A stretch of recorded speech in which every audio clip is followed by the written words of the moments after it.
നമസ്കാരം സുഹൃത്തുക്കളെ, എൻ്റെ വരവും കാത്ത് പങ്കിമോൾ അവിടെ കാത്തിരിക്കുന്നുണ്ട്. ഞാൻ ഇന്നൊരു യാത്ര പോയിട്ട് തിരിച്ചു വരുമ്പോൾ എന്നെയും കാത്ത് വഴി വന്ന് നിൽക്കുവാണ്.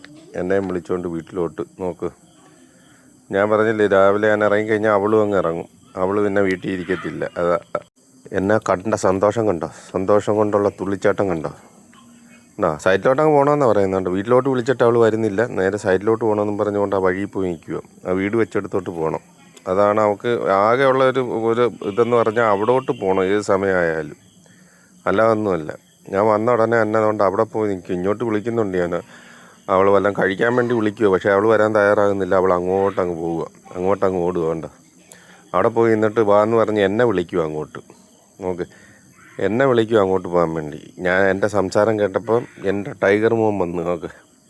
ടൈഗർ മോൻ വന്ന് നോക്കിയിരിക്കുന്നു. എവിടെ ആയിരുന്നെന്നുള്ള രീതി അവനും ചോദിക്കും. എൻ്റെ സൗണ്ട് കേട്ടുകൊണ്ട് എൻ്റെ ടൈഗർ മോൻ വന്ന് അവനും വന്ന് നോക്കിയിരിക്കുക. ഉറക്കത്തിലായിരുന്നു. ഉറക്കത്തിൽ നിന്ന് കുഞ്ഞ് വന്നിരിക്കുക. എന്തുവാണെന്നൊരു പിടിയും കിട്ടാതെ. വേണ്ട, അവിടെ നിർബന്ധത്തിന് വഴങ്ങി. പിന്നെ അവിടെ കൂടെ ഞാനും പോകുക, അങ്ങോട്ട് സൈറ്റിലോട്ട് പോകുക.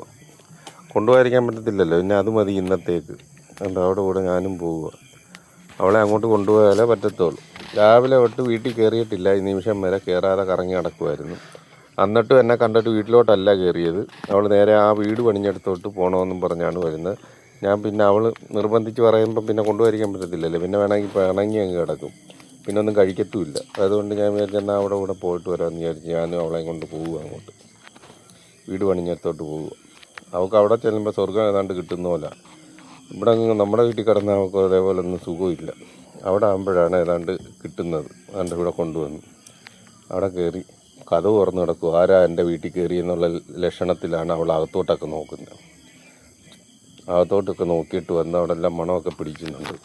പിടിച്ചിട്ട് ഞാൻ വിളിച്ചു. ഞാൻ വന്നിട്ട് പറഞ്ഞു, നിനക്കൊന്നും കഴിക്കുകയൊന്നും വേണ്ട, ഇങ്ങനെ ഇറങ്ങി നടന്നാൽ മതിയെന്ന് ചോദിച്ചത് ഉണ്ടോ. അപ്പോഴത്തേക്ക് അങ്ങ് പോയി. പിടിച്ചില്ല ഞാൻ ചോദിച്ചത്. ഇങ്ങനെ ഇറങ്ങി നടന്നാൽ മതി, എനിക്കൊന്നും കഴിക്കണ്ടായെന്ന് ചോദിച്ചത് അവൾക്ക് അങ്ങോട്ട് ഇഷ്ടപ്പെട്ടില്ല. അതുകൊണ്ട് അവൾ അങ്ങോട്ടങ്ങ് മാറി. നോക്ക്, പങ്കിച്ചിക്ക് എന്തുവാണെന്ന് അറിയത്തില്ല. ഇവിടെ വരണം. ഇവിടെ വന്ന് എന്തുവായാലും ഇവിടെ വന്ന് കുറേ നേരം ഇരുന്നാലേ അവൾക്കൊരു സുഖം വരുത്തുള്ളൂ. താണ്ട പോയിട്ട് തിരിച്ചു വന്നിട്ട് കണ്ട ഒരുത്തൻ ചെയ്യുന്ന പണിയുണ്ട്. എൻ്റെ മോനെ അറഞ്ചം പുറഞ്ചം കടിക്കുന്നു അവൾ. നോക്ക്, സിദ്ധാർത്ഥിനെ എടുത്തിട്ട് അറമാദിക്കുന്നു. നോക്ക് ഉണ്ടോ. ഇന്നലെ ഇവൻ്റെ കാര്യം ആൾക്കാർ പറയുന്നുണ്ട്, പാവം കുഞ്ഞിന് ചോറ് കൊടുത്തില്ലെന്നൊക്കെ പറയുന്നു. അവനും അത്ര പാവമൊന്നുമല്ല. അവനും പടി തുടങ്ങി അവനും. എൻ്റെ മോൻ അവിടെ കിടന്നതാ. അവനെ എടുത്തിട്ട് അറഞ്ചം പുറഞ്ചം കടിക്കുക.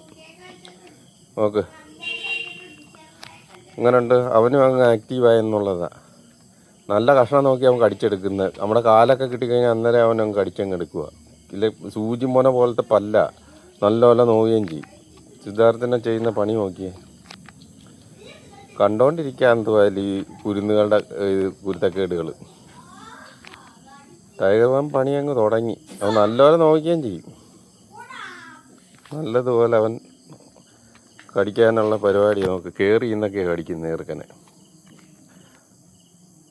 സിദ്ധാർത്ഥിനും ഒരു രസം. അവനും അവിടെ കിടന്നു കൊടുക്കുക. പുറവും കയ്യും ഒക്കെ കടിച്ചു. വേണ്ട, ഞാൻ നടക്കുന്നുണ്ടോ അവൻ്റെ പുറത്ത് കടിച്ചുകൊണ്ട് അവൻ്റെ പുറത്ത് കയറി ഇന്ന് കടിക്കുന്നു. നോക്ക്, ഇങ്ങനെയുണ്ട്. നമ്മുടെ സുഹൃത്തുക്കളൊക്കെ നോക്കിയേ. ടൈഗർ മോൻ്റെ പണിയുണ്ടോ. പങ്കിയെ പോലെ തന്നെ അവനും വില്ലനായിട്ട് തന്നെ വരാനാന്ന് തോന്നുന്നു ഉദ്ദേശം. നോക്ക്, ചെറുക്കനെ പുറവും ഉടുപ്പും കൂടെ കടിച്ചെടുത്തേക്കുക.